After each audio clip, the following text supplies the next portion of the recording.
మా తమ్ముడు కొడుకు వచ్చాడే. యారా ఎలాగానే అల్లా వచ్చావు? ఊర్లో పనుండి వచ్చాలే పెద్దమ్మా. నీళ్లు తాగుతావా? ఏమైనా తింటావంటరా? తినేసే వచ్చుంటాడులే. ఏదో ఉండమంటే ఉండడు, వెళ్తా వెళ్తా అంటాడు. ఉంటాలే పెద్దమ్మా, ఈసారికి వచ్చినప్పుడు ఉండులే పోరా. లేదు పెద్దమ్మా, ఉండేసే పోతాలే. పండగలు మాత్రం తప్పకుండా అందరూ రండి. ఏమే మీ తమ్ముడు కొడుకు వచ్చాడే. అవునా? అల్లుడు వచ్చేస్తున్నాడు. అరే అల్లుడు, ఎలా ఉన్నావరా?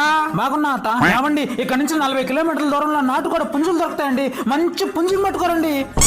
అల్లుడు రారా, కూర్చోరా, నీ కోసం మినపడులు చేస్తాను. వద్దులేత, నేను తినేసి వచ్చానా. మాట్లాడావంటే కొడతా, తినాల్సిందే. సరే కానీ అత్త, తొందరగా వెళ్ళాలా? ఎవడకు కదిలేదు, వారం రోజులు ఇక్కడ నుంచి కదిలే ఉంటే నా మీద ఒట్టే. ఏమే మా తమ్ముడు కొడుకు వస్తేనేమో కనీసం టీ నీళ్ళు కూడా ఇవ్వకుండా తరివేసావు. మీ తమ్ముడు కొడుకు వస్తేనేమో లేనిపోని ప్రేమలు వెలకబాస్తున్నావు కదే.